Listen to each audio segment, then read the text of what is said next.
Assalamualaikum warahmatullahi wabarakatuh. Nama saya Siti Dede Hosiah, kelas 12A Farmasi.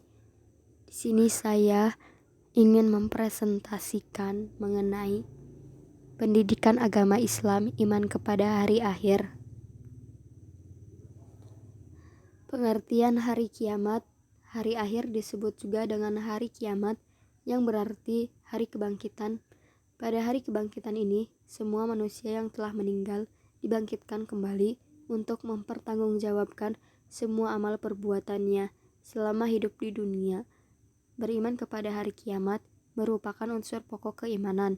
Tanpa beriman kepada hari kiamat, iman seseorang tidak akan diterima. Oleh karena itu, keimanan kepada hari kiamat sama halnya penting dengan keimanan kepada Allah dan rukun iman yang lain. Berkaitan dengan kepastian datangnya hari kiamat, Allah menegaskan dalam firman-Nya, yaitu pada Quran Surat At-Takabun ayat 7. Orang-orang yang kafir mengatakan bahwa mereka sekali-kali tidak akan dibangkitkan. Katakanlah, memang demi Tuhanku benar-benar kamu akan dibangkitkan. Kemudian akan diberitakan kepadamu apa yang telah kamu kerjakan. Yang demikian itu adalah mudah bagi Allah. Kiamat Sugro. Kiamat Sugro memiliki arti kiamat kecil, yaitu berakhirnya kehidupan setiap makhluk. Karena setiap makhluk pastinya akan menemui kematian dan tidak mungkin abadi. Hal ini ditegaskan oleh Allah Subhanahu wa Ta'ala pada Quran Surat Ali Imran ayat 185. Tiap-tiap yang berjiwa akan merasakan mati, dan sesungguhnya pada hari kiamat sajalah disempurnakan pahalamu. Barang siapa dijauhkan dari neraka dan dimasukkan ke dalam surga, maka sungguh ia telah beruntung. Kehidupan dunia itu tidak lain halnya kesenangan yang memperdayakan. Kiamat Kubro. Kiamat besar yang dimaksudkan di sini adalah berakhirnya seluruh kehidupan makhluk secara serempak. Kematian semua makhluk tersebut bersamaan dengan hancurnya alam semesta. Islam menegaskan kepastian terjadinya kiamat kubro, tetapi tidak dipastikan secara mendetail kapan waktu terjadinya. Ayat yang menjelaskan tentang kiamat kubro. Yang pertama, Quran Surat Al-Zalzalah ayat 1-8. Bismillahirrahmanirrahim. Idza zulzilatil ardu zilzalaha wa akhrajatil ardu asqalaha wa qala al insanu ma laha yawma idin tuhaddisu akhbaraha bi anna rabbaka awhalaha yawma idin yasdurun nasu astatan liyuraw a'malahum faman ya'mal misqala daratin khairan yarah wa man ya'mal misqala daratin syarran yarah. Yang artinya, apabila bumi digoncangkan dengan goncangan yang dahsyat dan bumi telah mengeluarkan beban-beban berat yang dikandungnya. Dan manusia bertanya, mengapa bumi menjadi begini? Pada hari itu bumi menceritakan beritanya, karena sesungguhnya Tuhanmu telah memerintahkan yang sedemikian itu kepadanya. Pada hari itu manusia keluar dari kuburnya dalam keadaan bermacam-macam supaya diperlihatkan kepada mereka balasan pekerjaan mereka. Barang siapa yang mengerjakan kebaikan seberat zarah pun, niscaya dia akan melihat balasannya, dan barang siapa yang mengerjakan kejahatan sebesar zarah pun, niscaya dia akan melihat balasannya pula. Yang kedua, Quran Surat Al-Qari'ah ayat 1-5. Bismillahirrahmanirrahim. Al-Qari'ah. Mal-Qari'ah. Wa ma adraka mal qari'ah yauma yakunun nasu kal farasil mabsus wa takunul jibalu kal ihnil manfus fa amma man sakulat mawazinuh fahuwa fi 'ishatir radiyah. Wa amma man khaffat mawazinuh fa ummuhu hawiyah. Wa ma adraka ma hiyah narun hamiyah. Yang artinya, hari kiamat. Apakah hari kiamat itu? Tahukah kamu apakah hari kiamat itu? Pada hari itu manusia adalah seperti anai-anai yang bertebaran, dan gunung-gunung adalah seperti bulu yang dihambur-hamburkan. Tanda-tanda kiamat kecil. Yang pertama, diutusnya Rasulullah Shallallahu Alaihi Wasallam sebagai penutup para nabi dan rasul. Yang kedua, segala urusan dipegang oleh yang bukan ahlinya. Yang ketiga, sungai Eufurat berubah menjadi emas. Yang keempat, Baitul Maqdis dikuasai umat Islam. Yang kelima, banyak terjadinya pembunuhan. Yang keenam, perang antara Yahudi dan umat Islam. Yang ketujuh, banyak terjadinya fitnah. Yang kedelapan, sedikit ilmu agama karena ilmu tersebut telah diangkat. Yang kesembilan, merebaknya perzinahan. Yang kesepuluh, jumlah kaum wanita lebih banyak daripada pria. Tanda-tanda besar hari kiamat. Terbitnya matahari dari arah barat dan terbenam di timur. Munculnya binatang yang dapat berbicara dengan manusia. Datangnya Al-Mahdi. Munculnya Dajjal. Hilangnya dan lenyapnya Al-Quran yang berupa mushaf dan yang berupa hafalan dalam hati. Turunnya Nabi Isa alaihi salam. Terpecahnya bulan. Munculnya Ya'juj Ma'juj dan tanda-tanda lainnya. Fase-fase hari kiamat. Hari kiamat berlangsung dengan beberapa fase atau tahap sebagai berikut. Yang pertama, Yaumul Qiyamah, hari kehancuran alam semesta dan berakhirnya kehidupan makhluk secara serempak.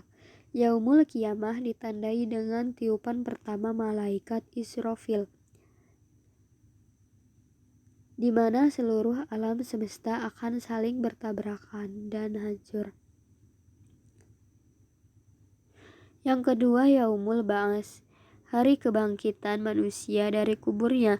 Hal ini ditandai tiupan trompet kedua oleh malaikat Israfil, di mana ketika manusia dibangkitkan ini, manusia kembali menjadi makhluk yang banyak yang bernyawa. Saat itu di antara makhluk manusia ada yang memiliki wajah yang putih berseri-seri dikarenakan kebaikan yang dilakukan di dunia. Tetapi ada juga yang hitam kelam karena kesengsaraan perbuatan kufurnya saat di dunia. Hal ini ditegaskan pada Quran surat Al-Imran ayat 106-107.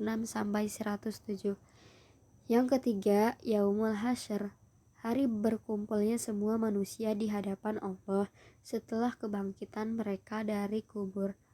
Semua manusia dikumpulkan secara bersama-sama di satu tempat tanpa ada yang ketinggalan. Tempat tersebut disebut dengan Padang Mahsyar, di mana replikanya seperti pada saat kegiatan wukuf di Padang Arafah ketika pelaksanaan ibadah haji. Yang keempat, Yaumul Hisab, hari perhitungan amal baik dan buruk manusia, di mana manusia tanpa terlewatkan sedikit pun dari amal perbuatannya di dunia, apakah yang baik atau buruk, keseluruhannya akan dihitung. Mulai tangan, kulit, dan anggota tubuh yang lain akan berbicara dan menjadi saksi akan perbuatan mereka selama di dunia. Yang kelima, Yaumul Yaza, hari pembalasan bagi setiap manusia atas segala amal perbuatannya di dunia. Bagi mereka yang banyak memiliki amal kebajikan, maka surga adalah tempatnya.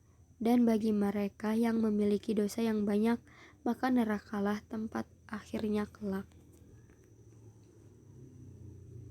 Surga. Al-Quran banyak bercerita tentang surga. Hal ini seperti yang dijelaskan pada Quran surat Ar-Ra'd ayat 35. Surga adalah balasan yang terbaik bagi hamba Allah yang gemar melakukan kebajikan. Dan dalam surga pun terdiri berbagai macam tingkatan. Dalam surga terdapat 7 tingkatan, yaitu Jannatul Firdaus, surga Firdaus, Jannatun Aden, surga yang kekal, Jannatun Naim, surga yang berisi kenikmatan, Jannatul Khuldi, surga yang kekal, Jannatul Ma'wa, surga tempat kediaman, Jannatul Darussalam, tempat yang damai, Darul Qarar, negeri yang kekal. Neraka. Neraka adalah tempat penyiksaan bagi manusia yang membangkang terhadap syariat Allah dan mengingkari Rasulullah Shallallahu Alaihi Wasallam. Kata neraka diulang-ulang penyebutannya di dalam Al-Quran. Kata neraka ditulis dengan redaksi anar, yang artinya adalah api. Hal ini dikarenakan neraka identik dengan api, dan api juga identik dengan kesakitan atau penyiksaan. Oleh karena itu, kondisi di neraka berbeda jauh dengan kondisi dan suasana di surga yang penuh kenikmatan.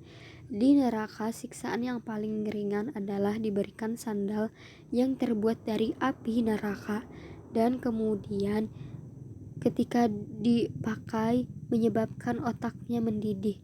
Hal ini disabdakan oleh Rasulullah Shallallahu Alaihi Wasallam. Sesungguhnya penghuni neraka yang paling ringan siksaannya adalah orang yang diberi sepasang sandal yang terbuat dari api neraka, lalu mendidihlah otaknya karena panasnya. Hadis riwayat Muslim. Dan seperti halnya surga, neraka juga memiliki tingkatan-tingkatan, yaitu Hawiyah, artinya adalah api yang sangat panas. Neraka ini diperuntukkan bagi orang yang ketika di dunia mencampuri kebajikan dengan keburukan. Yang kedua, Jahim artinya adalah api yang menghanguskan. Neraka ini disiapkan untuk manusia yang ketika di dunia mengingkari hari kebangkitan serta mengingkari adanya azab di hari kiamat. Yang ketiga, Sakar artinya yang menghanguskan kulit manusia. Neraka ini teruntuk manusia yang ketika di dunia menyombongkan diri atas segala karunia yang telah Allah berikan kepadanya. Yang keempat, Laza artinya api yang bergejolak. Neraka ini teruntuk bagi orang yang saat di dunia enggan bersedekah dan zakat. Yang kelima, Hutamah, api yang dinyalakan dan sampai membakar di hati. Neraka ini disiapkan bagi mereka yang suka mengumpat dan menggibah. Yang keenam, Sair, artinya api yang menyala-nyala. Neraka ini teruntuk orang yang kafur, yang mengikuti petunjuk syaitan. Yang ketujuh, Wa'il, kecelakaan, adalah neraka yang disiapkan untuk pengusaha atau pedagang yang licik dan curang pada saat berdagang. Yang kedelapan, Jahanam, neraka yang paling dalam dan berat siksaannya. Maka yang ditempatkan di neraka ini adalah orang yang mengingkari dan mendustakan Allah. Na'udzubillahi min dzalik. Jenis hukuman dan siksaan di neraka. Yang pertama, dahi, lambung, dan punggung dibakar. Quran Surat At-Taubah ayat 35. Leher mereka dipasangi belenggu rantai, lalu mereka diseret ke dalam air yang sangat panas. Yang ketiga, diseret ke tengah-tengah neraka dan di atas kepalanya dituangkan air yang sangat panas. Yang keempat, dipakaikan pakaian dari api neraka, lalu disiramkan air yang mendidih. Fungsi iman kepada hari kiamat: menambah keimanan dan ketakwaan kepada Allah, lebih taat kepada Allah dan Rasul-Nya, senantiasa hidup dengan hati-hati, waspada, dan selalu memohon ampunan Allah, memberi motivasi untuk beramal dan beribadah, selalu menghiasi diri dengan zikir kepada Allah, dan membenci perbuatan maksiat. Terima kasih. Wassalamualaikum warahmatullahi wabarakatuh.